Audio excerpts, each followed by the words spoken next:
opening meditation and prayer, and then we're going to break out. There's a special teacher in teaching that we have for all the ladies that are in the building to teach you how to become a better woman of God. And then, brothers, we are going to stay here we're going to stay here in Zoom, in this particular Zoom room, and we're going to be going through Proverbs 1 and extracting the wisdom of Solomon so that we can all become better men of God. So it's so beautiful to have you here for another Sunday. We just had brothers in Bible on the Beltline yesterday. It was so amazing. For those of you who are here in Atlanta, especially the men that are in Atlanta, ultimately this is where I'm at, and this will be our base. And I know that getting the brothers involved is really critical to providing balance between the divine feminine and the divine masculine. And so I made a concerted effort to continue to actually put extra energy into gathering the brothers.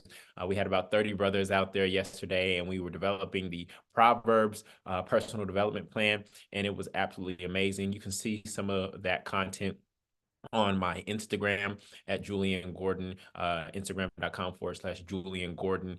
That's my handle there. And we're doing the work. We're doing the work. And this ministry has only been in, I guess, existing in its fruition as of December 1st. And we've already done things like giving 20 sleeping bags out to the homeless. We've donated to turkey drives in Brooklyn. It's just good is happening every single week in this ministry. And so I'm really, really grateful for what we've accomplished in just month one. We didn't want to start in January. We wanted to start in December so that we had momentum going into January. And now, as of this Sunday, you will have experienced the full cycle of what a month in the spiritual experience actually looks like. What the an actual month in the spiritual experience actually looks like. And what I mean by that is that on first and third Sundays, we have our Christ-like conversations. We did our first Christ-like conversation on the Father and what Yeshua said the Father actually was. We know it's not some big man in the sky. And then we did Wealth in the Word, where I did a teaching on the woman with the empty vessels. Then we did another Christ-like conversation on heaven and got some deep insights and understandings around what heaven actually is. And then today we are doing Brothers in the Bible and Sisters in the Scriptures, where we'll be breaking out by gender and actually doing some gender studies to figure out what it means to be a man of God and what it means to be a woman of God. So so happy that everybody's here. In chat, can I get a quick roll call? Where is everybody from? In chat, where is everybody from? Where are you hailing from today? Where are you hailing from today? What city are you in? What city are you in? DMV. What's going on, Daffy? What's going on with Brooklyn in the building? California, I see you. Atlanta, good. North Hollywood, California representing. Connecticut, Calhoun, Georgia, Duluth. Okay, so we got quite a few people in the A, huh? All right, Louisiana representing. Kanisha and Lalu are in Louisiana. And this is the actual beautiful, beautiful thing, because ultimately what's going to happen is we will start having more localized Bible studies as we build this initial community virtually. We will be having more localized Bible studies. And so the fact that we see that many of you are in the same cities and states is a beautiful, beautiful thing. All right. So what I'm going to do right now is I'm going to share my screen. Share my screen. And you should be able to see my screen now.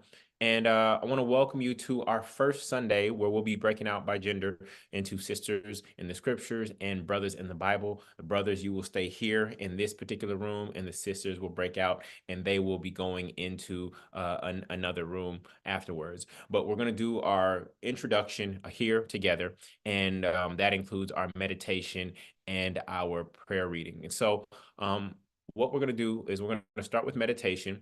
And as we say every week, meditation is nothing more than learning how to hear God, right? It's quieting the mind so that we can hear God.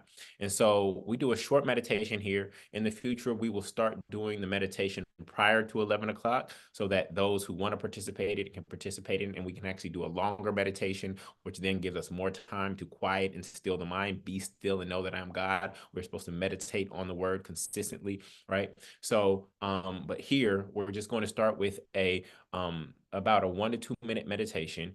And the way we do it is we in heaven for 4 seconds, we hold for two, and then we exhale for 4 seconds. We do not like to take inhale. We do not inhale, right? We want to exhale. So we in heaven, hold for two, then exhale for four. All right. So for those of you who want to participate, please get in a comfortable position and get ready to participate. For those of you who have another way of actually connecting with God, whatever that is for you, please take this 1 to 2 minutes to do that while we collectively do a meditation to quiet our minds so that we can hear God, so that we can get the divine download, so that we can get the insights, right? And then we're going to go into prayer, which is then prayer is us speaking to God. So meditation allows us to hear God and listen, and then meditation is I mean prayer is the actual speaking, asking God to come into the room and actually setting some intention for the space. Be still and know that I'm God. Faith come by hearing, right? Let those who have ears hear. And so how do you hear? We have to quiet the noise, not just the external noise, but the internal noise, the mental chatter, the monkey brain. We have to quiet that so that we can hear God in this time. All right. So we're going to begin that. So get comfortable. Get comfortable. All right. So we're going to in heaven for four, hold for two, and release for four. Okay. So fill your belly up with air. 4 seconds. Hold. One, two. Release.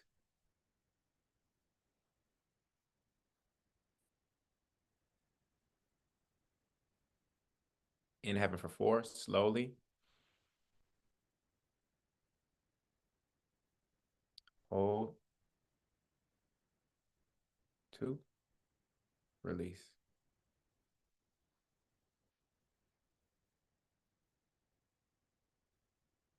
Calming our nervous system. In heaven for four. Slowly.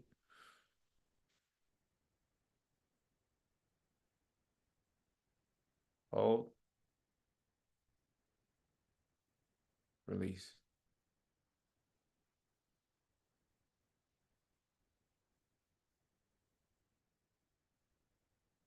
We're just going to do three more. In heaven for four.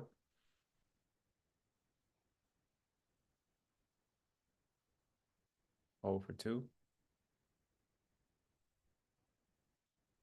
Release.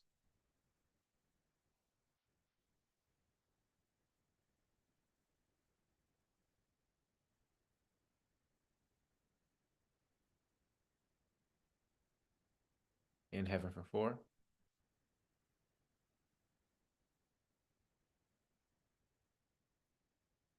Hold.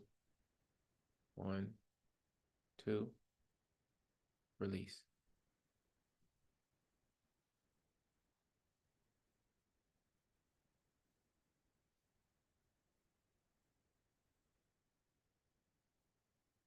Last one. In heaven for four.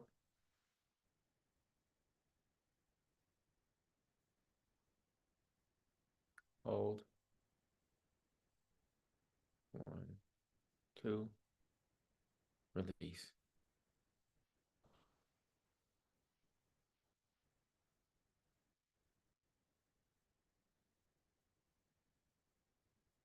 Beautiful. Beautiful. Beautiful. Okay. So you should feel a stillness not only within, but also in the space. I know that this space feels a lot quieter, and this puts me in position. This puts me in position to now hear God. 1 second. 1 second.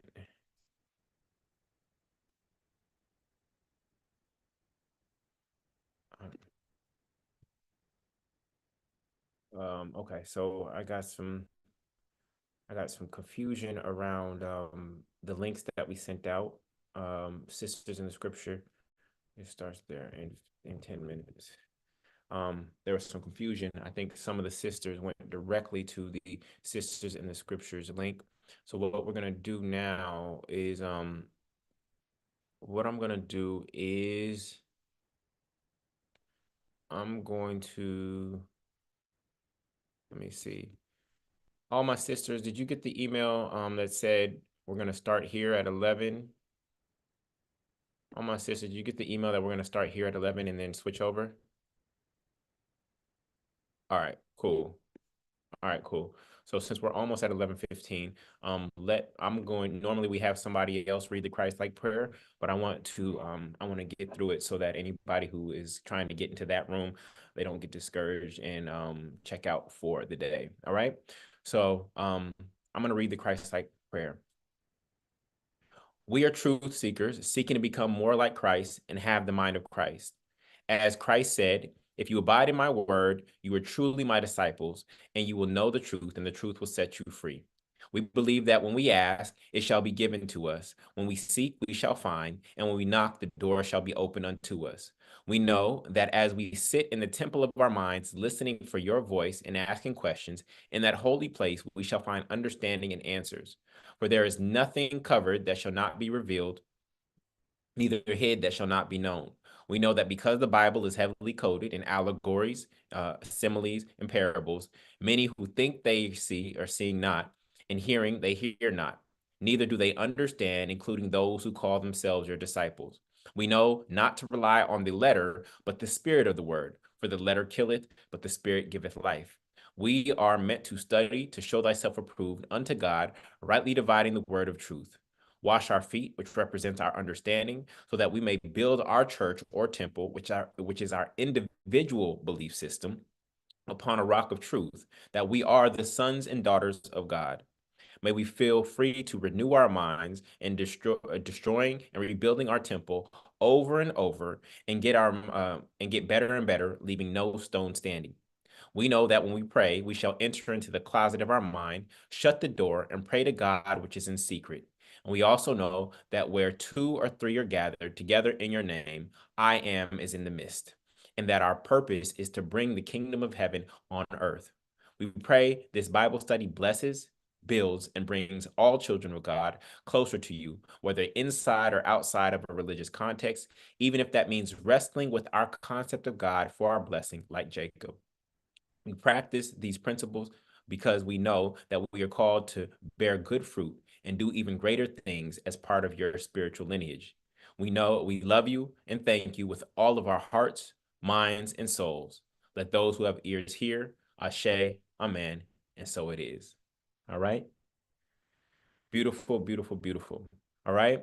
So we are good to go. So given that, I want to bring up a special guest. I want to bring up a special guest. Where is she?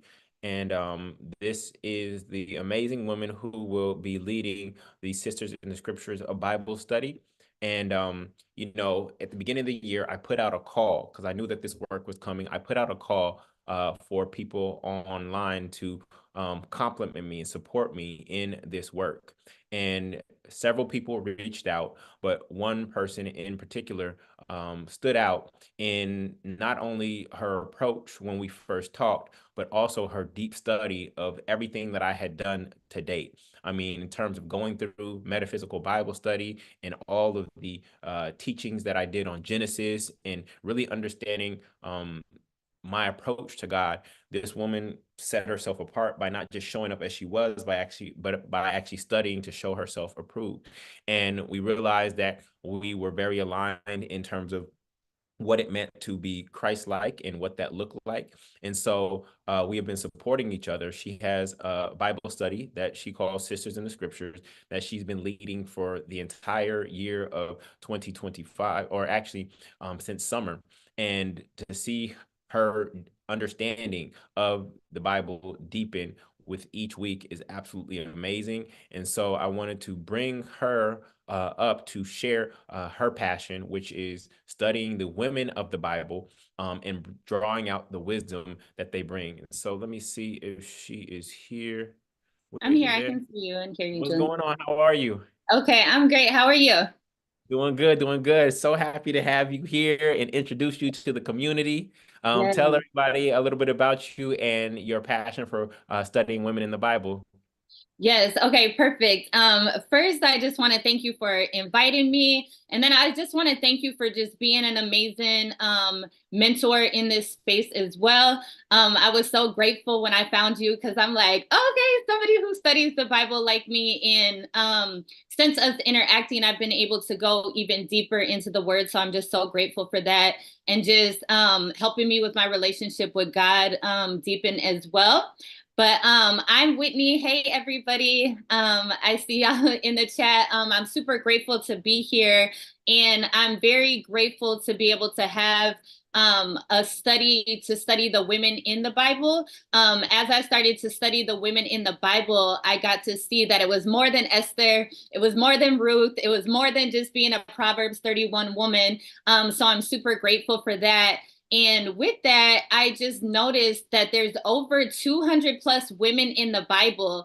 And like you said, I've been doing this Bible study since about June, and we've already studied at least 50 women in the Bible, and then also on my own. And with that, so many things and so many amazing events that happen in the Bible have happened through women, not just women just being this and that and this and that. There's so many unnamed women as well that have made so many strides with the kingdom. So I really made it my business to study the women in the Bible and help other women study the biblical principles and be able to apply them to our life today. So that's what we are about at Sisters in the Scriptures. And I'm just so thankful to be in front of your community today. Today is going to be a beautiful study. So I'm super excited to get started with that. Beautiful, beautiful. Thank you so much, Whitney. And so for all the ladies that are in the building, all the ladies in the building with style and grace, all the ladies, normally from an etiquette standpoint, we as men would go to another room, but since this is my actual Zoom, it's going to be easier for you to go over to Whitney's Zoom. And so the link is now in chat. The link is now in chat. It is thespiritualexperience.com/sisters. It is thespiritualexperience.com/sisters, no WW, HTTP :// thespiritualexperience.com/sisters. Whitney's gonna hop off right now. So if you're in the waiting room, you know why she's transitioning, and you have amazing study about the woman with the issue of blood and Jairus's daughter. So go ahead, Whitney. Thank you. We bless you, and I pray that the word touches the women that are there. All right, cool. Let's see how many brothers we got left. Let's see how many brothers we got left after all the ladies leave. All right. Ladies, you good? You got the link? You good to go?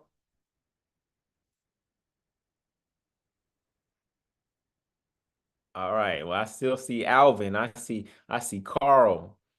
I see Daffy's in the building. Jeff is here. What's up, Jeff? What's going on, Daffy? Quentin is in the building. Sean is here. Shoot. All right, cool. The brothers are still in the building. Ladies are leaving in flocks. They're gonna have an amazing teaching. All right, cool. Here is the link.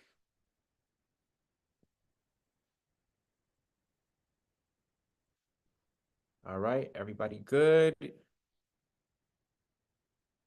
Everybody good? All right, brothers, while they're transitioning, go ahead and go get Proverbs 1.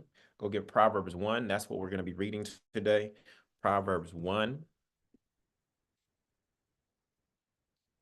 All right. We're going to be in Proverbs 1.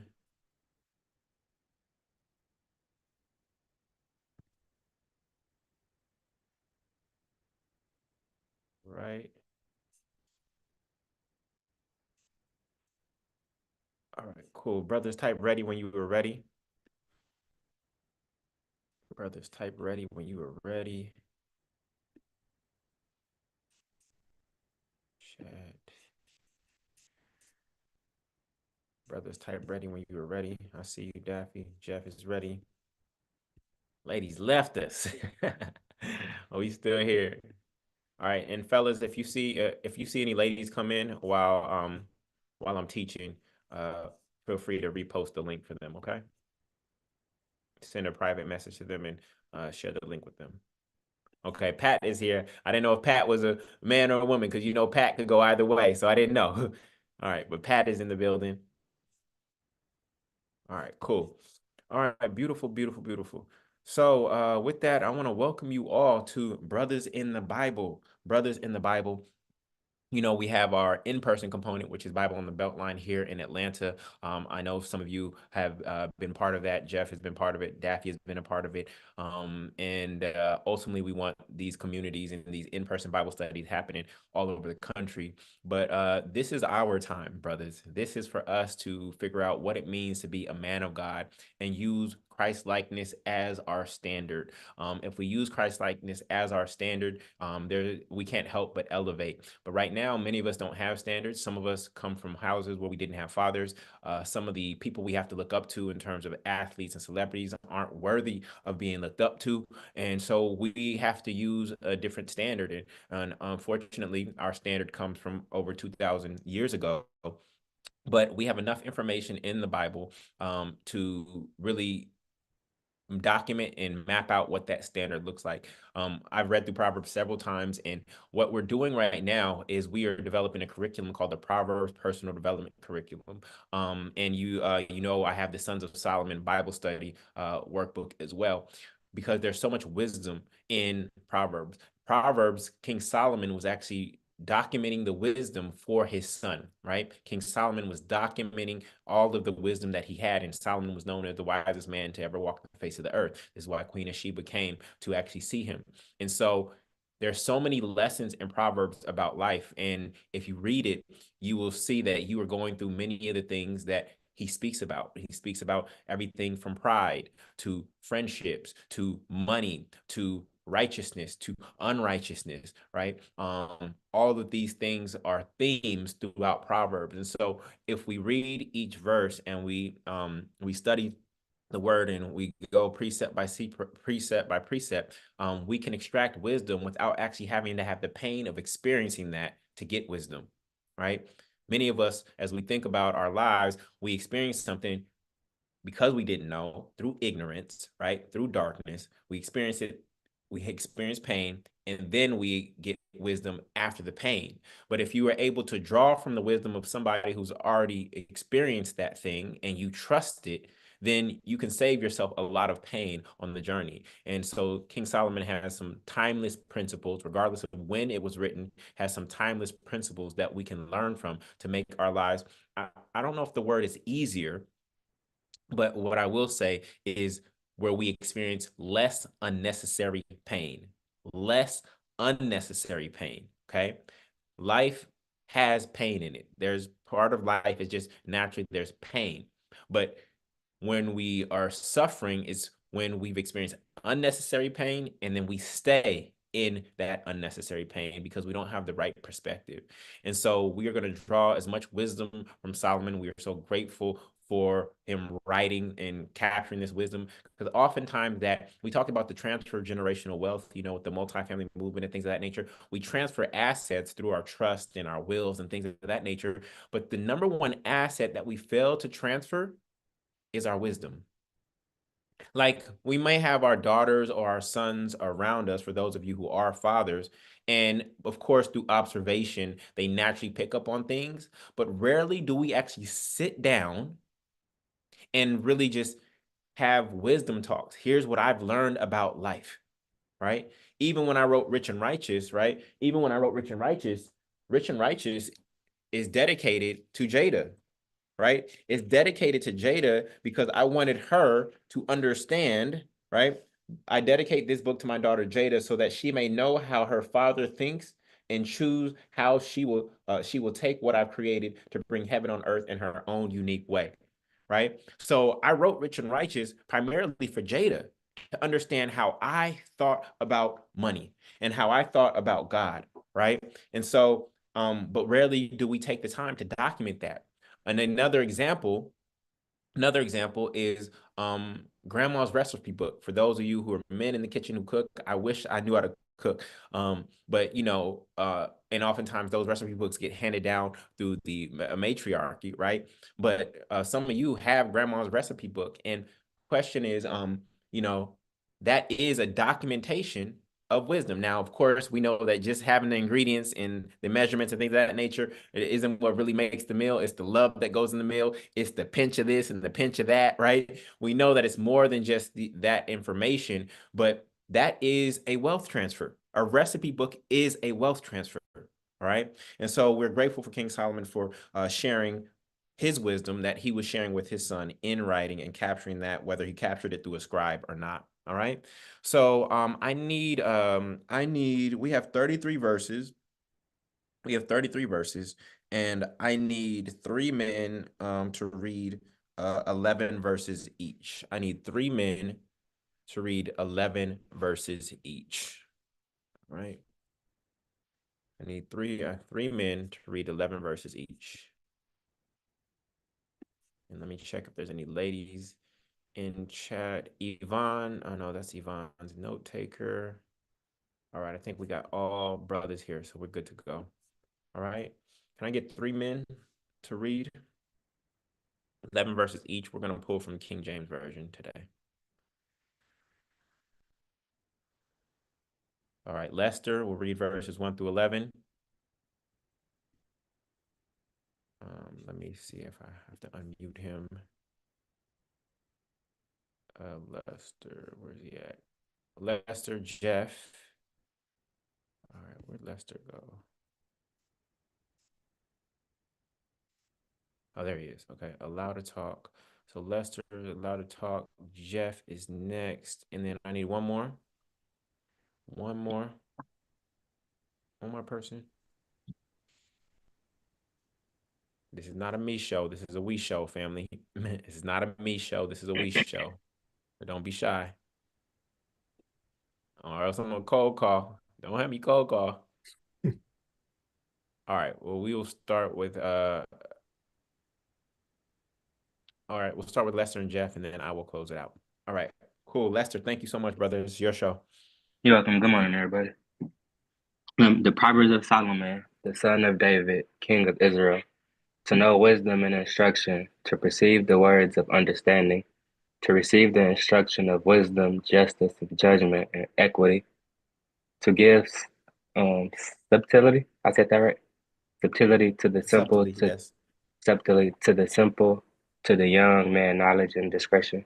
A wise man will hear and will increase learning, and a man of understanding shall attain unto wise counsels.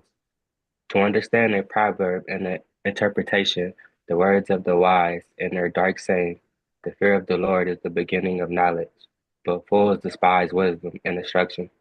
My son, hear the instruction of thy father, and forsake not the law of thy mother, for they shall be an ornament of grace unto thy head, and chains about thy neck. Jeff.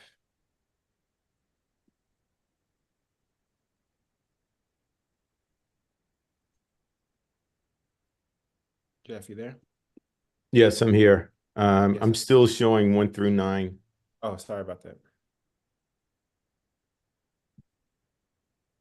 My You son, now? okay, I'll just pick up on 10. My son, if sinners entice thee, consent thou not. If they say, come with us, let us lay wait for blood, let us lurk privily for the innocent without cause. Let us swallow them up alive as the grave, and whole as those that go down into the pit. We shall find all precious substance. We shall fill our house with spoil. Cast in thy lot among us. Let us all have one purse. My son, walk not thou in the way with them. Refrain thy foot from their path. For their feet run to evil, and make haste to shed blood. Surely in vain the net is spread in the sight of any bird, and they lay wait for their own blood. They lurk privately for their own lives. So are the ways of every one that is greedy of gain, which taketh away the life of the owner thereof. Wisdom crieth without. She uttereth her voice in the streets. She crieth in the chief place of concourse, in the openings of the gates. In the city they uttereth her words, saying. And Alvin. Okay, we are at 21. She 20. cried in the chief place of concourse in the openings of the gate in the city. She's uttered her words, saying, how long, ye simple ones, will ye love simplicity, and the scorners delight in their scorning, and fools hate knowledge? Turn you at my reproof. Behold, I will pour out my spirit unto you. I will make you known. I will make known my words unto you. Because I have called and ye refuse, I have stretched out my hand and no man regard. But ye have set at naught all my counsel, and would none of my reproof. I will also will laugh at your calamity, and will mock you when your fears cometh. When your fear cometh as desolation, and your destruction cometh as a whirlwind, when distress and anguish cometh upon you. Then shall ye call upon me, and I will not answer. They shall seek me early, but they shall not find me. For that they hate knowledge, and and did not choose the fear of the Lord. They would none of my counsel. They despise all my reproof. Therefore shall they eat of the fruit of their own way, and be filled with their own devices. For the turning away of the simple shall slay them, and the prosperity of fools shall destroy them. But whoso hearken unto me shall dwell safely, and shall be quiet from fear of evil. Beautiful. Thank you. Thank you all for contributing to the reading. Ladies, for those of you who joined us late, ladies, please go over to thespiritualexperience.com/sisters. Today we are breaking out by gender into brothers in the Bible and sisters in Scripture. Right now, this group is brothers in the Bible, sisters in Scriptures is over at thespiritualexperience.com/sisters. That link is in chat. They've started their teaching already. For those of you on social media, the same is true for you. Okay. So all the ladies that are here, thank you for coming in. You can go join Whitney at thespiritualexperience.com/sisters. All right. Beautiful. So brothers, we are going to get into our application questions, and based on this now, before we get into those questions, did anybody have any insights that drew up for them as any scripture stand out for you? Any scripture stand out for you? Or any question that came up for you as well? Yeah, I have Proverbs 2, 3, and 4 stood out to me. Okay, what about them? Well, in the beginning it says to know wisdom and instruction, and to perceive the words of understanding, to perceive the instructions of wisdom. And in the beginning, when you were speaking about having our elders, preferably I guess our grandparents, our parents too, but because they really didn't have time, but the elders of our grandparents would sit down with their kids sometimes, and when we had the patience enough to sit at their feet to listen to them, that stood out to me in the beginning when you would say that they didn't have, or we didn't have, or we didn't come together to share the wisdom and understanding of the elders. And so those 3, 4, 5, 1 through 5 scriptures really stood out to me. Beautiful, beautiful. So can everybody get a piece of paper and pen? Can everybody get a piece of paper and pen for me? Or a tablet or anything like that?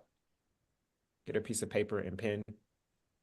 Because a question, based on what Alvin just said, a question has come up for me, which is, where do you source wisdom from? Where do you source wisdom from? And remember, wisdom is not a function of age. So oftentimes we call people elders and things of that nature, but age, if you are not reflective on your life experiences, age does not mean that you have wisdom, right? But I want you to write down the top 3 to 5 places that you source wisdom from. Where do you source wisdom from? And I'm answering these questions with you as well.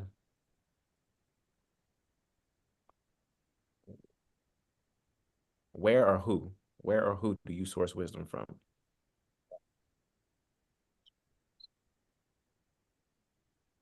Life experience.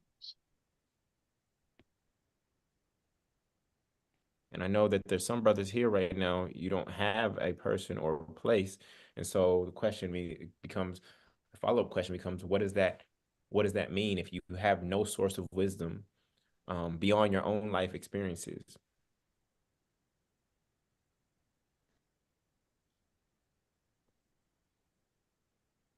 Hey. Anybody want to share? Yeah, I was Yeah, just go ahead. laughing. Can I go? Yeah, go ahead, Alvin. Okay. I was just chuckling. When you mentioned about pain, pain can be a pain can be a motivator, and it gives you um that experience and understanding, because it will motivate you to a degree that you get wisdom from that pain. 100%. Now, what type of person does not get wisdom from pain? Um, a person that doesn't recognize the pain. Okay, so Mm, okay, so good if, point. Mhm. yeah, it doesn't recognize the pain. Okay, so sometimes us as men, we don't we'll recognize the pain, but we'll continue on our day. So like you'll have surgery, or you'll go Yeah. to the hospital, and you're a breadwinner, so no, you got to go back to work. But you'll be in Hmm. pain though. But you'll go back to work Yeah. anyway. And that experience already told you from the wisdom, it says, well, you need to stay out a couple more days just because you're in pain. Yep. So you don't get no wisdom from it. You just continue on, and you say, get it. So that's a good one. So the person who doesn't even recognize the pain, then I think it's the person who doesn't reflect on what caused the pain. So it's one thing to not even recognize the pain and just keep on pushing with your sprained ankle or whatever. But then it's the person who doesn't pause and say, what caused this pain? What was the root cause? This pain didn't just come out of nowhere. It's likely something that I did, and there's a cause. Because if I don't fix the cause, then this pain is going to continue to show up. So I think in order to get wisdom from pain, there requires a degree of pausing, stillness, and reflection. You really can't reflect it's really hard to reflect when you're on the run and you're on the go. And we as men have issues with that because so much of our identity is tied to being a provider, that we don't feel that we can be still and pause and even reflect on the experiences and the manifestations and the negative fruit, the spoiled and rotten fruit that is manifesting and bearing in our lives. And so one, it's the person who doesn't even recognize the pain at all. Great answer.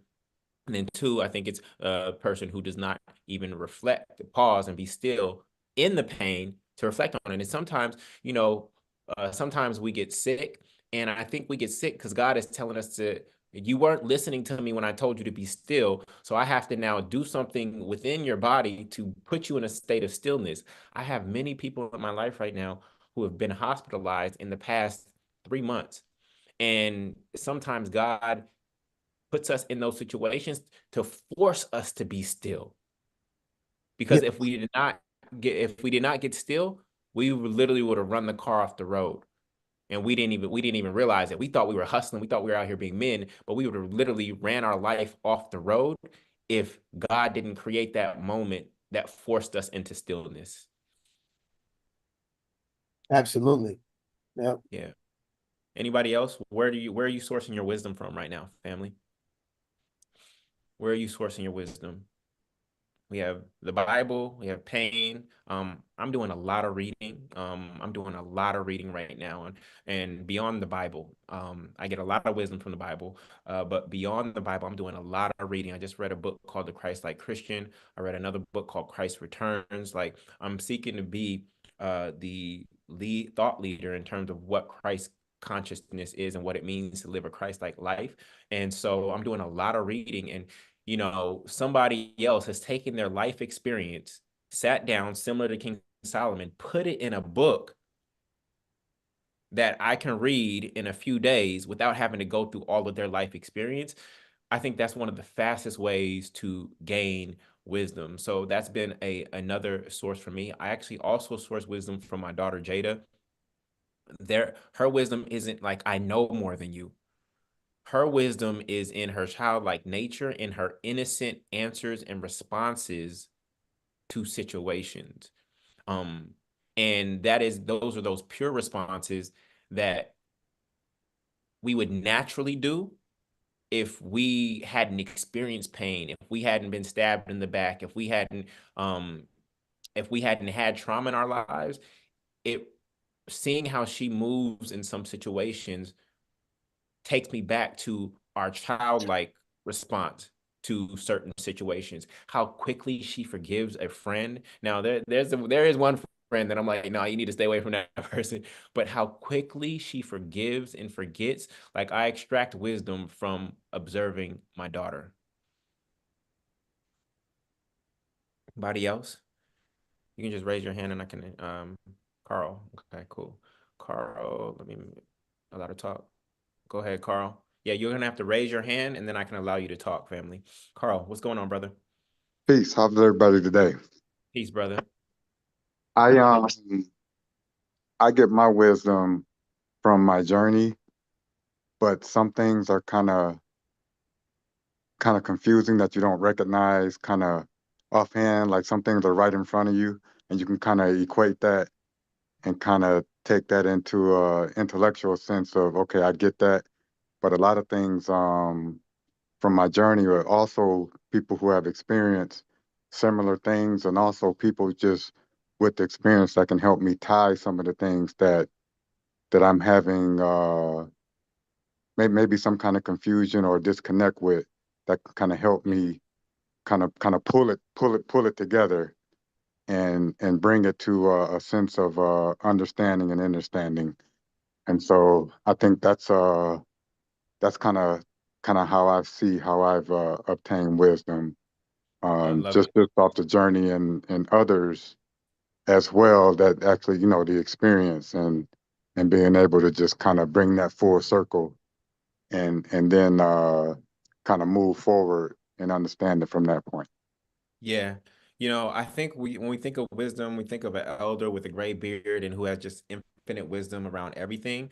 But what I found is that I have people who are wise in specific areas. And so there's people who Hmm. I will call for wisdom around a specific area. They're not universally wise. There's aspects of my life that I would not ask for their advice on. But in this area where they've demonstrated more success than me or anything like that, there's people that I'll call. And so I call that my mastermind. And it's not necessarily a mastermind that I go to bi-weekly or monthly, but it is a collective of people who, when I need help and I'm stuck, as you mentioned, Carl, in a particular area where I can't see my way through, I can reach out to them to get some perspective and see where my blind spots are.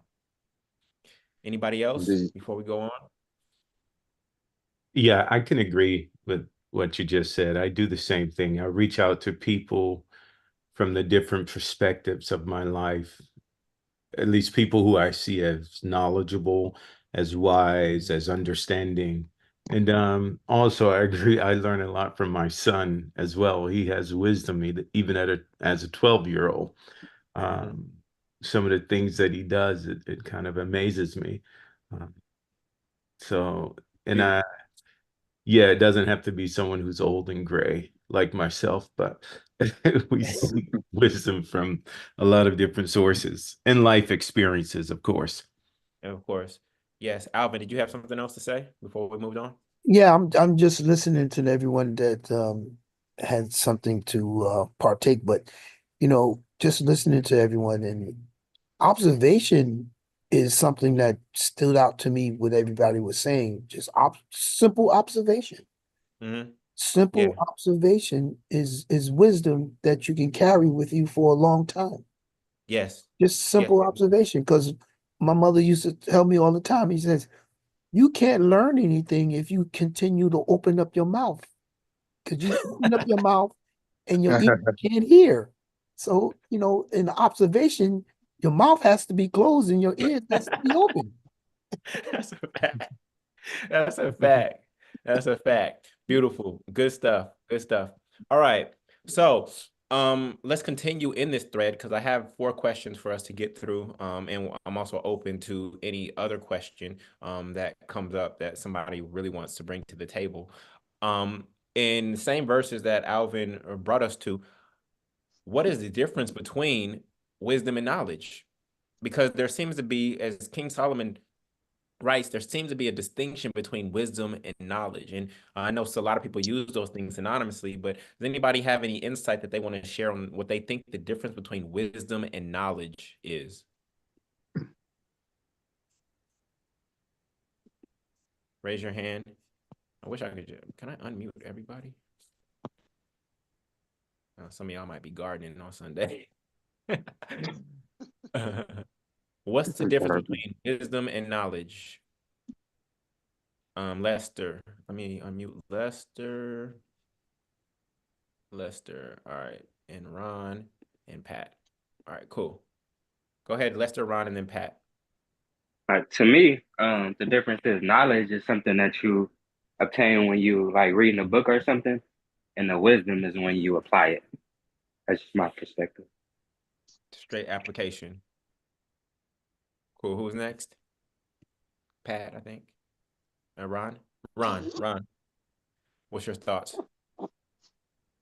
I feel like the difference between wisdom and knowledge is you can know a whole bunch of things, but in order to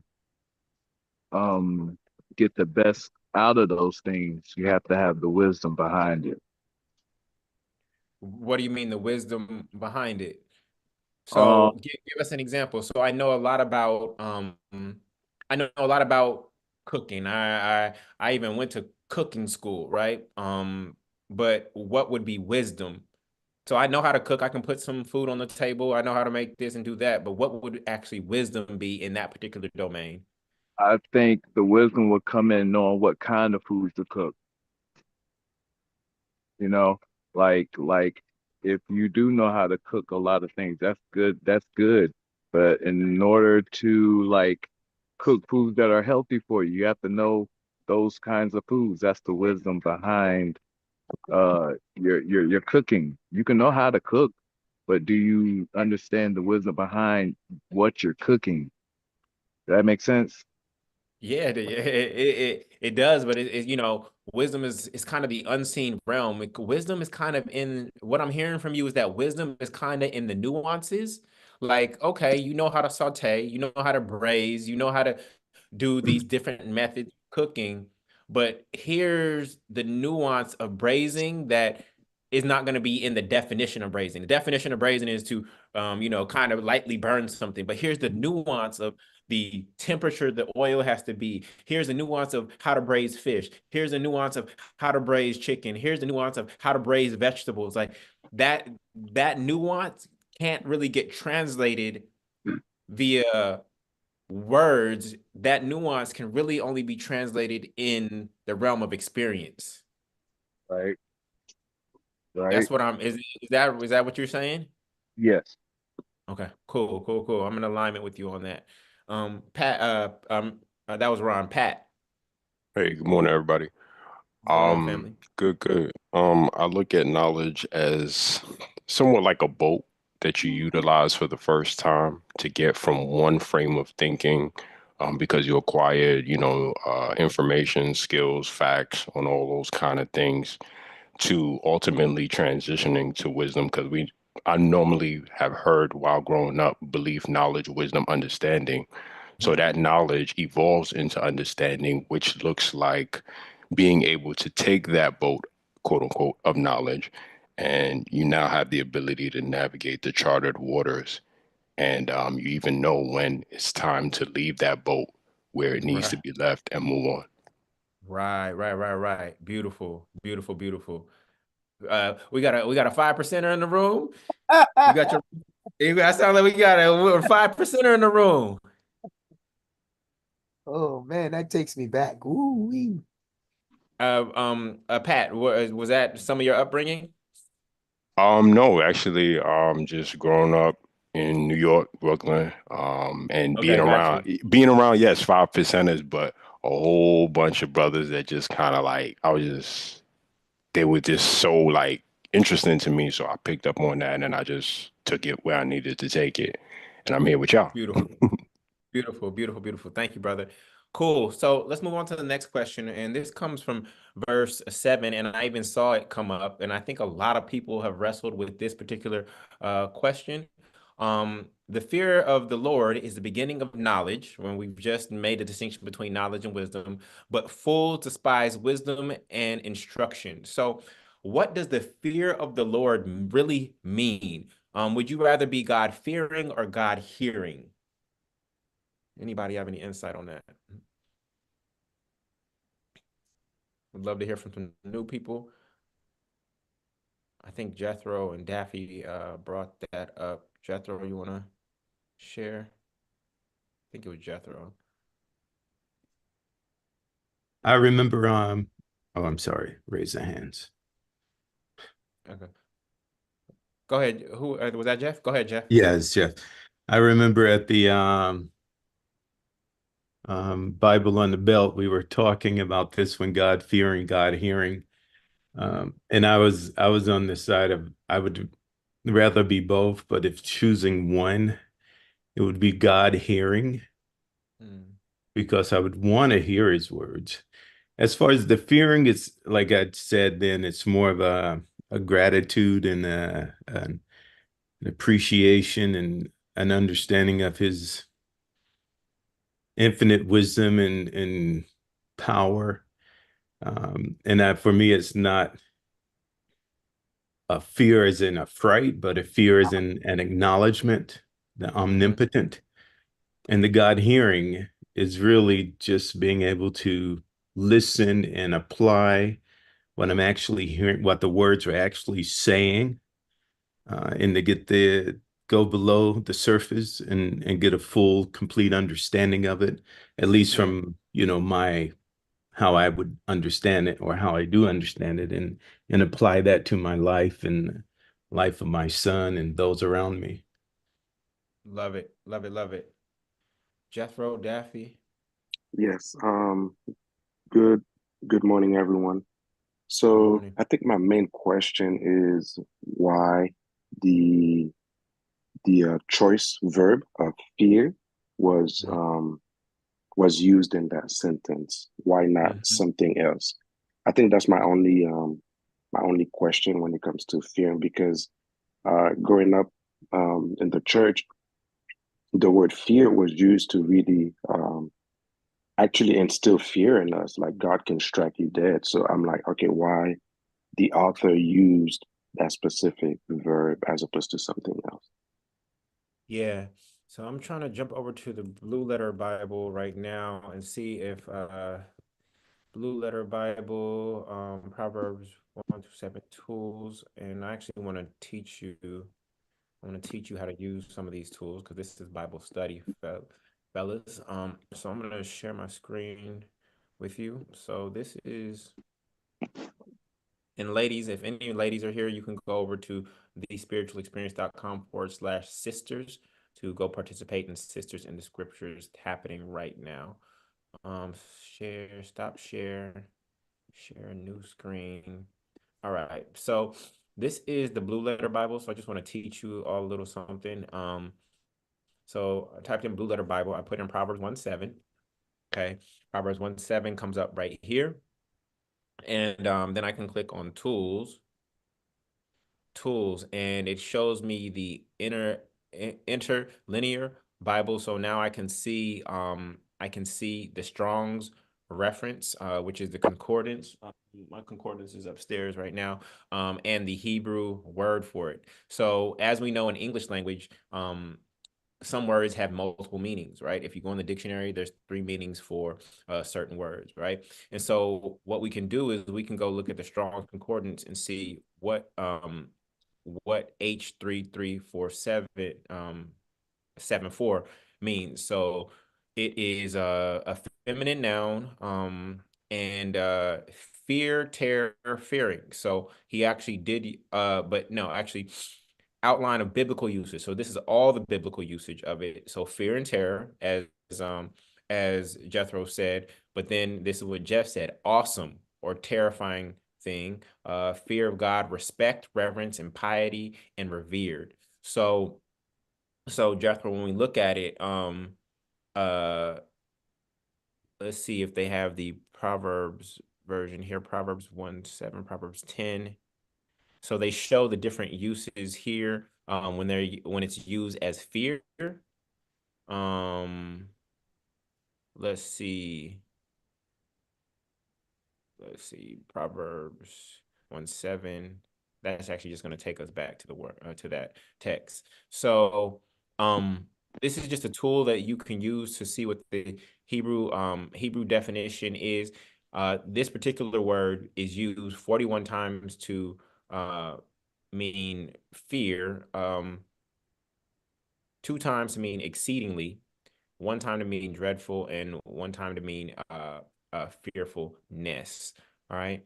So Jethro, we will never truly know because we cannot connect with Solomon. But if I think the church has used it exactly as you mentioned. God will strike you dead. Even the whole notion of and concept of hell uh, is really fear mongering in a lot of ways. And I don't think that's Solomon's intention in this particular scripture. And the reason why is because he, throughout this entire text, he doesn't use fear tactics. It's really the conveyance of wisdom that Solomon is seeking, and he does not use fear exceedingly in the scripture. Like the Proverbs, if you compare Proverbs and Revelation, Revelation is fear, fear, fear. Even some of Paul's scriptures are fear, fear, fear, fear, fear. If you don't do this, you're going here, right? But I don't get that that's the tone of Solomon here. And faith come by hearing. And so for me as a father, I want my, if I'm just as above so below, for me as a father, I want my daughter to be God and father hearing, not father fearing. I do not want my daughter to fear me. I do not want her nervous system to be in that kind of state. But I want her to hear me, because hearing is more obedience. Fear is the more powerful entity having to use strength and power to get you to do something, which then takes away your free will. But when you're God hearing, it just means that you are obedient to that which God is telling you to do. And I think obedience, getting what you want through obedience is better than trying to get what you want from somebody through fear. Let's say you're a manager at a company. Are you going to use fear tactics? I'm going to fire you if you don't do this. Or no, let me sit down with you. Let me walk you through this vision that I have. And do you hear the vision? And now that you hear the vision and are inspired by it, then you take the action to help me bring this vision for our division, our department of the company into fruition. Versus, if you don't do this, I'm going to fire you. Which kind of manager would you want to be? For me, I'd want to be the manager that inspires and gets that lower quote unquote entity to do something based on inspiration as opposed to fear. That's my thoughts on it. But sometimes Jeff said, sometimes children, if we are children of God, sometimes I think sometimes we actually need a little bit of fear. I think we need a little bit of fear sometimes. My dad's threat, when I was misbehaving, my dad's threat was, "I'm gonna send you to boarding school in Jamaica." That was his. But I knew he wasn't gonna do it, but that was his like threat if I kept misbehaving in any kind of way. Whose hand is that? Let me see whose hand is that. I wish I could unmute everybody. Maybe we do these as open meetings. Maybe, yes, maybe we can do these as open meetings so that everybody can be on video and things of that nature. I see somebody. Did anybody else have anything they wanted to say? Oh, Reese. Reese, you are permitted to talk now. Yes. So when I read the what does the fear of the Lord mean? Will you rather be God fearing or God hearing? Uh, what resonates with me is that both is necessary because it takes first I hear, but in order for me to execute, I need to fear, which is the discipline. Because when I see the word Lord, uh, I was believed that in one of your sessions that you said that it also means law. So when I see the word Lord, I'm looking at the law. So fearing the law, which means the instructions or the things that are the boundaries that I am not able to step out of. So when I hear the Lord direction, then I have these boundaries that I know that I'm unable to cross, will allow me to execute what I heard in an effective way. So that's what I. Got you. Got you. So wisdom then would be the ability to have heard instruction and then know what the consequence is of not following that instruction. That's where the fear comes. Is there such thing as healthy fear? Is there such thing as a healthy? Because fear seems to be one of the lowest vibrational words and seems to be so negative. Is there such thing as a healthy fear? I would say yes, because as you have told us, everything is good. Good point. Good point. If we know that all things are working together for our good, including the pain that Alvin talked about early on, then then yeah, if all things are working together for our good, including pain, then we just have to trust that this is part of the process. Now, when I am God hearing, then I'm walking on the path of most pleasure and the least amount of pain. But when I'm not God hearing, then I can abandon the fear, but I will experience pain. But that pain, the purpose of that pain is really simply to put me back on the path of being God hearing. That's what comes up for me. Why can't pain be part of the experience, a part of the process of? Because it's also said that God would not put on us more than what we can burden or bear. That is a great question, brother. That is a great question. How many of us are pain avoidant? So naturally, I think I think we are pain avoidant. But if we take what Carl is saying and accept, how would our life change if we accepted that pain is part of the process? Not that we're seeking pain, not that we love pain, but when a painful experience comes, that we don't look at it as a negative thing. How would our approach to life change?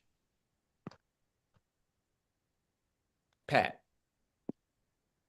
Can I share one more thing that you? Yeah, Carl, then Pat. Okay, I'm sorry. Go no, go ahead. You go share. Okay, so you mentioned before. I mean I've Reese. been Okay, sorry, it's Reese. I've been Because I would see following you. faces. I'm trying to get all the names. It's Reese. Sorry about It's that. all good. I've been following you for a while, and but make a long story short, you say you teach that uh, in darkness, that's when things are growth. So when I look at pain as from a perspective of being in darkness, I think it allows us to be able to grow by going through that pain because it gives us a different perspective. Otherwise, that we won't be able to have based on us going through that process of pain. So it's like darkness. So it allows us to be able to grow from experiencing that. Powerful, brother. Thank you so much for implementing and Thank you. teaching. Yes. Pat, what are your thoughts? Yeah, I was thinking like the duality of it, like you said, fear can be one of the lowest points that a person can feel something, but maybe in another reality, it's probably one of the highest points if you know or trust what it is that you trust, that you will come out on the end of it refined. So if we're thinking on that wise, on one end, fear can be transformative Mhm. or it can be transactional. And that transactional, I'm thinking about it being like one way or one sided, where you like kind of going into a room that is dark and you don't know what's in there. So you fear what's in there because you don't know what's in there. But Mm. the transformative part is more so you're going into a dark room and you know where the light switch is. So you don't really fear the dark. You just know that I have to get to that light switch. And once it comes Mm. on, that fear doesn't really reside because you know what you know. Yes. Just got to get to the light switch, y'all. I love it. And darkness is simply the absence of light. I got a divine download a few months ago. You know, people always talk about the light at the end of the tunnel, but what I realized is that we are actually supposed to be the light in the tunnel. We are supposed to be the light in the tunnel. We're not just waiting until the tunnel is over. We can actually accelerate how quickly the darkness ends by becoming the light in the tunnel. And sometimes we can't recognize our light when we're surrounded just by light. So we can't recognize how our goodness when we're surrounded just by good. We, as he said, sometimes in the contrast is where we recognize how good we are. The purpose of light, the purpose of a lighthouse does no good during the day, family. A lighthouse does no good to anybody during the day because its purpose is to shine in the midst of the night. That's when it's supposed to be used. And so if we accept that duality, that these these painful experiences are there to actually show us who we truly are, it changes our perspective about pain. Beautiful. Rich conversation. This is how it's supposed to be. Let's move on to the next question. Um, This connects actually, and it's verse 10. My son, if sinners entice thee, consent thou not.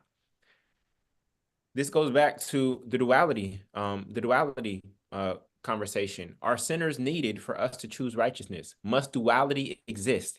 Is there free will without duality? Do we actually need darkness to exist? Do we need sinners or unrighteous folks to exist for us to develop and practice our righteousness? Can you practice? Are you really practicing peace if you've never been in war?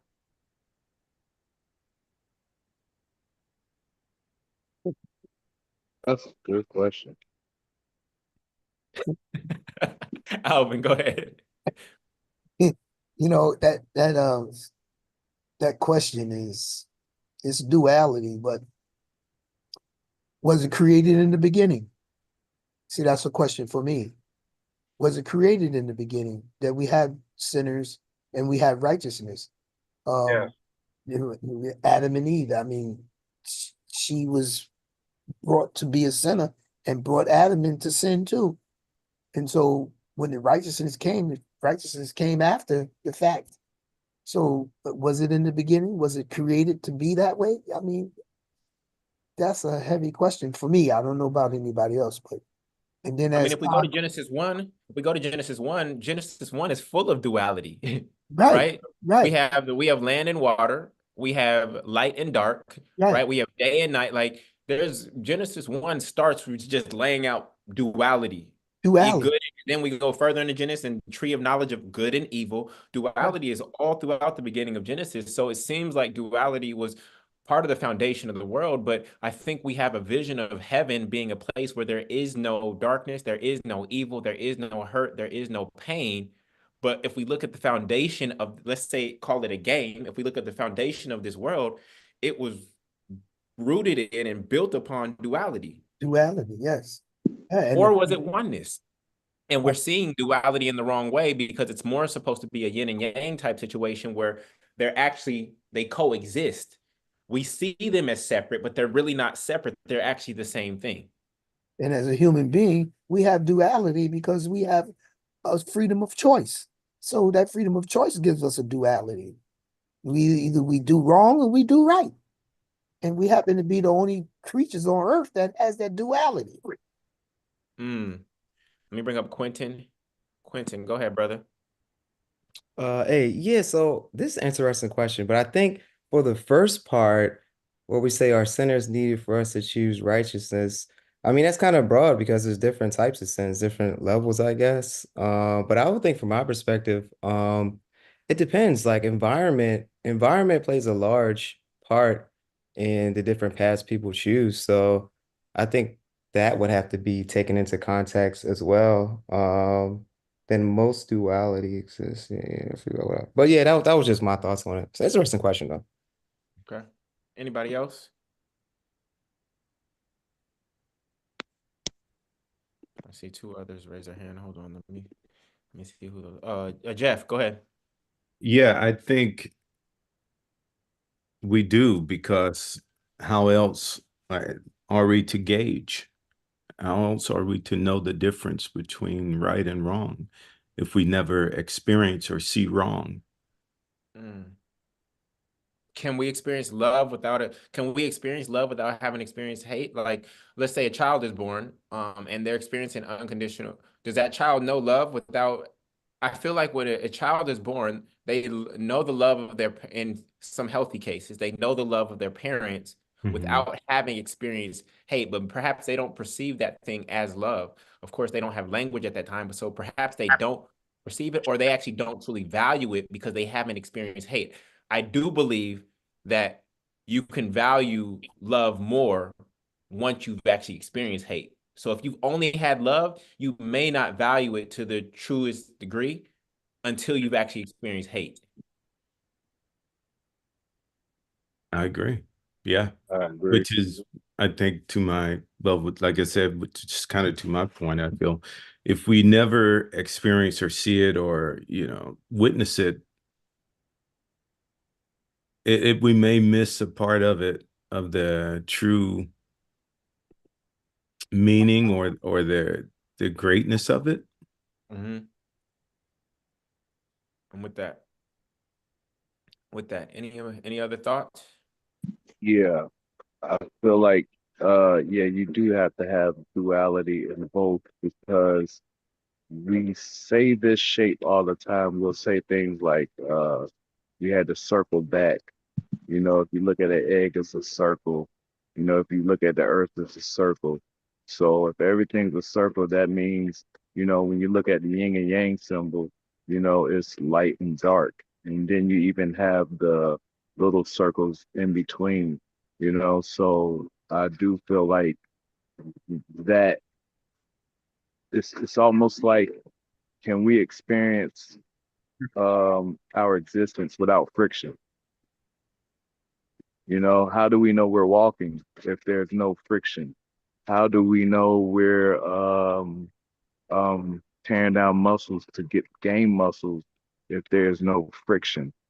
Does that make sense? Yeah, 100%. Like a good example, like when astronauts supposedly go into space, they say their muscles decrease, and then when they come back to Earth, they have to retrain those muscles because they've been weightless. It was like their muscles was useless. Mm-hmm. They didn't. It's almost like what you said as far as like valuing what love is. You don't Mhm. necessarily. I mean, you can experience hate and you can experience love, but uh, you have to have a little something of the other to learn what we can call value of something. Just like our life. 100%. Beautiful, beautiful, beautiful.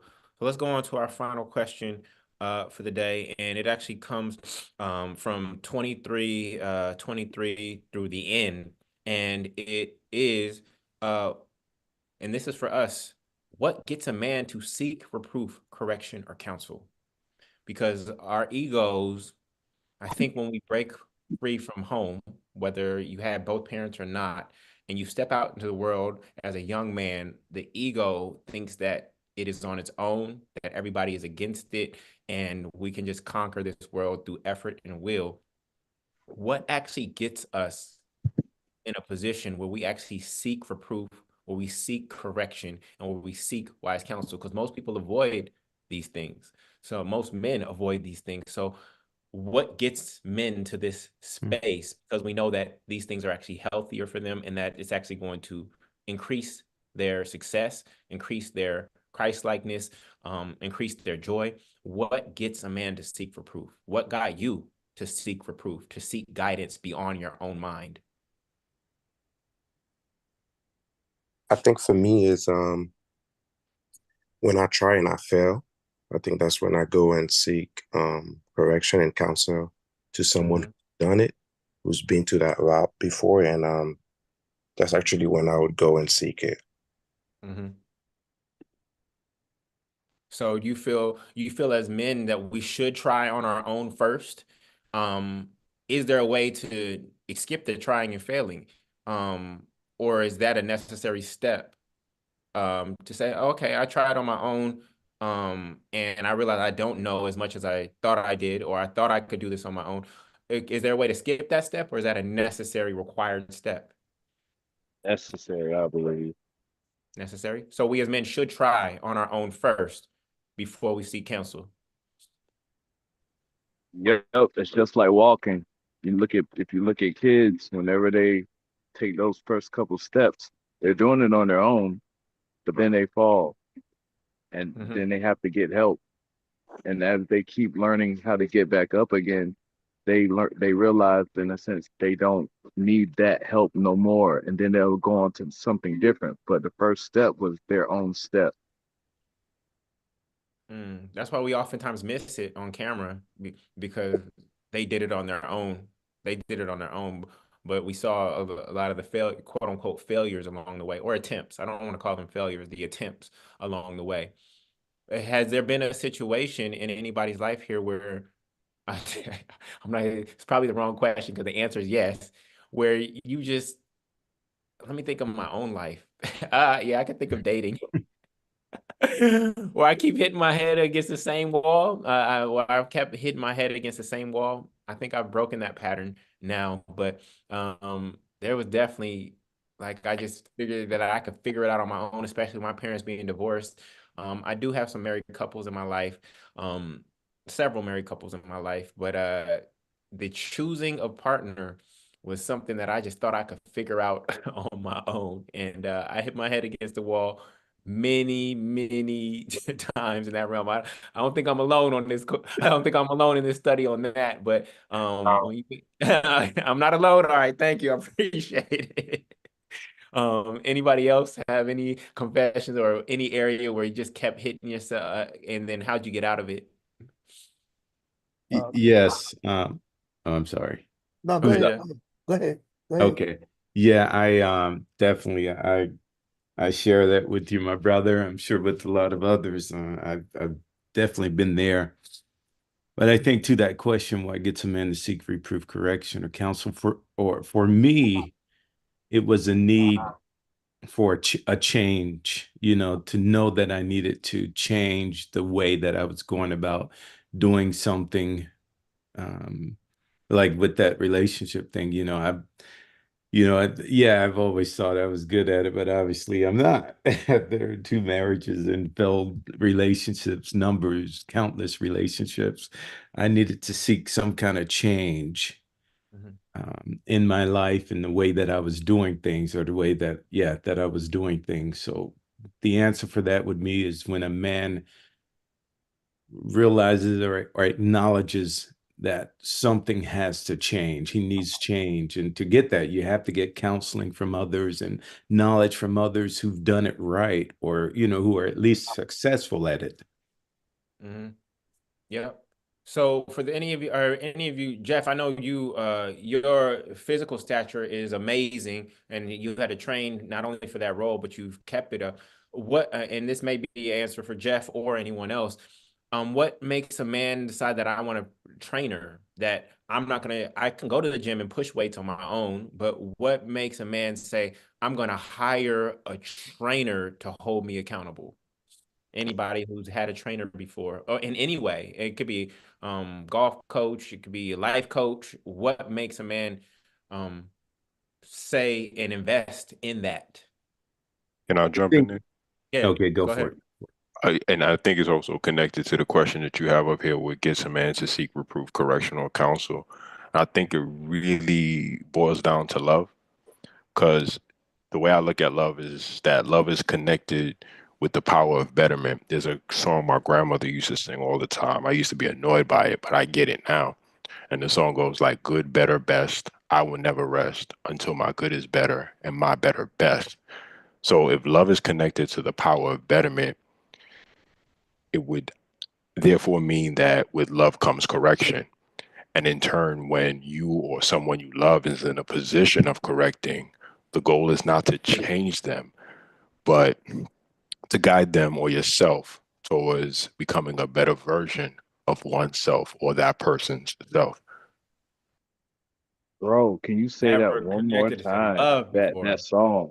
Good, better, best. Say what? Yeah, I'm say it writing Yeah. that again for down. say it again for us. Yeah, That was that grandma wisdom. I use it when I help some students tutoring so that they don't get overwhelmed by tests and stuff. So it goes like this: good, better, best. I will never rest until my good is better and my better best. Got it. Got it. Thank you for that, brother. Thank you. I had never connected Till correction with my good is better. love before. I had never connected it with love before. So not only I've connected me correcting, for instance, my daughter or even my students as a form of love. I call it tough love, but I never considered me seeking to improve as an act of love. But now that you said that, it definitely is, because the more I am who I'm meant to be, the more people that get blessed and benefit from my being. That's that's powerful, brother. Thank you so much, Pat. Yeah, thank you for that. All right. Okay. Yeah, I got a lot out of that one. But I have one good one for you. Yeah. Humility in seeking reproof, correction, and counsel. Sometimes, and let me speak for myself in experience, because you asked for experience from this Mm-hmm. question. Yeah. I'm a recovering addict, so it took a time for me to realize that I had a problem. Till one day went to the store, and this woman, I used to go to the store every day, every day, every day. Make a long story short, so it took her humility to tell me that I had a problem, but I didn't think I had a problem. I think I was functional. I was going to work every day. Right. All right.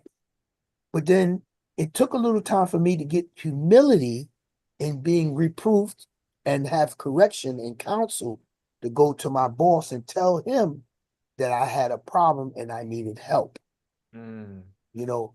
And with the humility, I understood that from a point of view as a man, it makes you stronger to share your love and to have love for someone else and to see the love when somebody comes to you with humility, because it takes a lot for a man to get I don't know if you want to call it the humility part of pouring out my seeking reproof, correction, and counsel without being forced to do it. That humility part is a strong statement for me to even come to my wife and say, or even to my boss and say, listen, let's have a conversation. So I have to get humility. I have to get humility in myself to bring myself a point to look for reproof, look for correction, and possible to counsel Yeah. from another person. because I humility that I never humiliated myself, but I'm probably using the definition wrong, but the humility part is what I'm trying to convey. Yeah, we hear you. We hear you. What made you go to your boss first? Did you feel he was a loving being? What made you go to your boss first? Uh, because I had to find, I was at that point where I had to find correction. I had to Mm. find correction in my life because I was going in the wrong path, and I would wind up losing the job eventually. Oh, got you. Got you. You know, Understood. so in order for me Understood. to get get this reproof and correction, hum I had to humiliate not humiliate because I didn't humiliate myself, but I just found relief in myself to go to him to I don't know how do you want to say that, but the humility. I had to find humility within myself in order to pour it out to him and say, listen, I need help. Yeah. Yeah. And so what I'm hearing in your story, Alvin, is man, humility is really the death of ego. You have to kill the ego in order to get to humility. Yeah. You have to kill the ego. It's the ego that stops us from actually getting the help and the reproof and the correction that will make us better. Yeah. Yeah. Cool. So, with that, with that, um, uh, let's reflect for a moment, and I'd love for three people to take us out and share. Um, how was your mind renewed by today's Bible study? What divine downloads did you receive?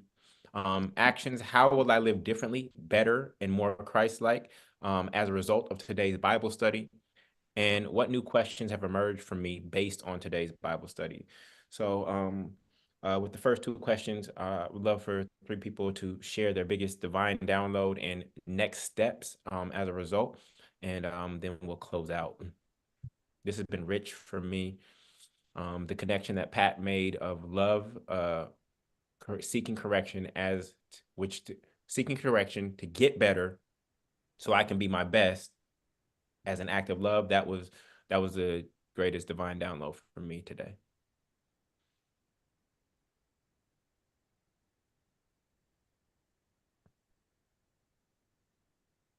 I speak on this one. Yes, sir. Um, how was my mind renewed by today's Bible study? What divine downloads did I receive? For me, it was knowing that uh, your pain is a part of your purpose. And I've heard this word pain and purpose so connected in this past 2 years. Uh, my mom passed away last Christmas, and I I went through like a lot of humility stages, and I'm glad my brother just said that because that's exactly what it was. And I didn't know what grieving was, and it had me in a space where uh, a lot of uncomfortability, right? And throughout all of that, I almost committed suicide. And when I was entertaining those thoughts, you know, I ended up having to go seek help because I knew this wasn't what I wanted my life to be like, you know, and I couldn't figure out why I was acting like this, you know. Uh, and when kind of hard saying this, but I remember in those moments of grieving, which I didn't know nothing about. I didn't even um, realize I needed help. You know, I was always the one that would help other people, but I didn't know how all of this was affecting me. So I ended up taking action, you know, after I was entertaining those thoughts. And I didn't care where I was going to get it from. So I just looked up online about suicide, and I remember it wasn't a phone call, it was just like typing something in to some operator lady. And then I remember the next day it was heavy on my mind, like that's not enough. And I ended up calling these people, and I don't know if y'all have them in y'all neighborhood, but they're called mobile crisis. If you know anybody that's going through something and y'all have it in y'all state, it's a good thing, because these people, they'll pull up on you. Like, you'll call them and like 30 minutes later they'll pull up on you, and you can have a chance to vent to them, right? And now in the space that I'm in, as far as like the action, um,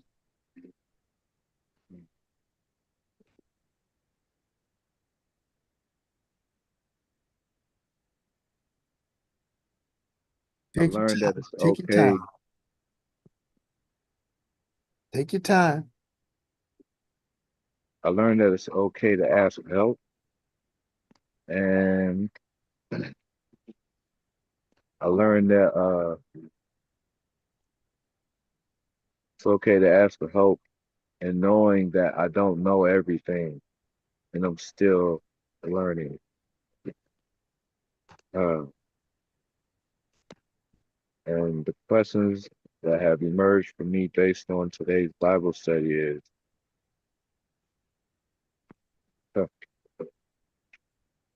how how can I keep surrounding myself with like-minded people like the ones I'm with now, because this has really helped me today.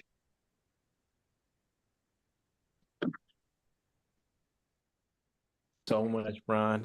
Oh my goodness. Thank you, God. Brother Ron, we pray for you. Um, as your mom's transition anniversary has come up and this week, we are so grateful that you are still here, that you chose differently, um, and that you didn't let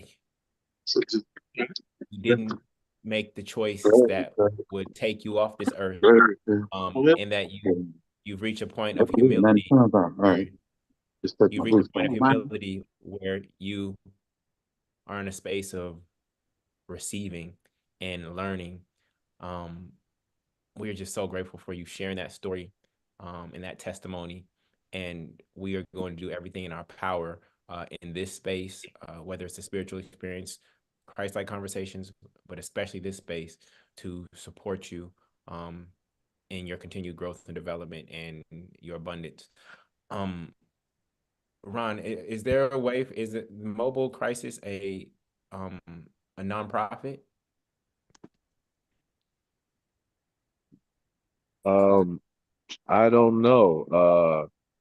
That's a good question. Well, the reason I asked is because we would like to donate to them. We would like, Okay. so we try to give out $1,000 a week through the community, and we would like to donate to them. Anybody who is doing good or God's work, we want to support their work. And so if you could find that out and let us know where we could donate, if it's a nonprofit or something like that, we would love to contribute this Oh, week's faith fund to the mobile crisis. all right. No problem. Yeah, I'll call them when I get off the phone. All After right, this call. perfect. And the email for me is contact@thespiritualexperience.com. You just send me the donation link and we'll support them collectively for what they did for you. Okay? Thank you. Of Thank you course, so brother. much. Of course. All right. With that, um, we are going to close out, and I would love for somebody to take us out in prayer. Next week, fifth Sundays, we typically don't meet, but next week we're going to have a annual visioning meeting where we forecast what we want the spiritual experience to be in 2025. Any particular stories we want to study in the Bible, any words that we want for Christ-like conversations to do word studies on. Our 5 community service days, which are on fifth Sunday. So fifth Sundays are typically going to be community service days. We believe in community service more than church service. So on the fifth Sundays of the month, we will not have a teaching or Bible study. We will actually in our cities be going and trying to do some sort of collective work. And if we can't gather people because you're the only person in a small little city, we will have individual actions that you can take. So for instance, 2 weeks ago, we bought sleeping bags online, and socks and hand warmers and gloves and beanies, etc. And we distribute those to the homeless. We didn't need to gather everybody's resources in order to do that, right? Well, you could do that individually where you're at if you live in a cold part of the country, et cetera. So, but next week we're going to gather to envision what we want to learn and what we want to decode and what we want to study in 2025, as well as our community service days, and what we want this community to be. So I would love, especially, look, you my brothers, right? And we know that the women they deeper than us, so I need your voices there, so that we make sure that the programming is balanced as we go into 2025. I'm grateful for each and every soul here. I would love for anybody who feels the spirit moving in them at this moment in time to close us out in prayer, and then we will head into I'll our say the day. prayer. Oh yeah, I'll go ahead. Oh, we'll do two. Hey, we'll do two. And the voices came quick. So whoever said I'll share first, and then we'll do the second prayer. Okay. Heavenly Father, as we come to the end of another week, we thank you for getting us through. No matter what our circumstances are, we cannot be circumstances minded because he that's in us is greater than he that's in the world. We cannot be disease minded because by his stripes we are healed. We cannot be failure minded because we can do all things through Christ that strengthens us. God did not create a failure. He created us for the victory. Thank you, Father, for the promises that you have for us. And I pray that we stand. In Jesus' name we pray, amen. God has so many promises in it. We just have to do our due diligence to search the scriptures and speak those promises over our lives. We are a new creation, so we should walk that way, live that way, and believe that way. Death and life are in the power of the tongue. So let's always speak life. All is well by faith. Be blessed. Thank you so much, Daffy. We appreciate you. And then the second person.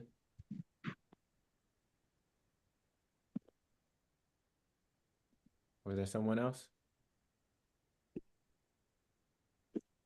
All right, cool. Then we will go out on that. Brothers, I love you. This was the first Brothers in the Bible. It was an absolute blessing, and I'm so looking forward to our next one. I will see you here next Sunday at 11 a.m. for our 2025 planning session. I wish you a blessed, blessed week, and I'll talk to you soon. All right? Much love, everybody. Peace. Love. Peace. Peace.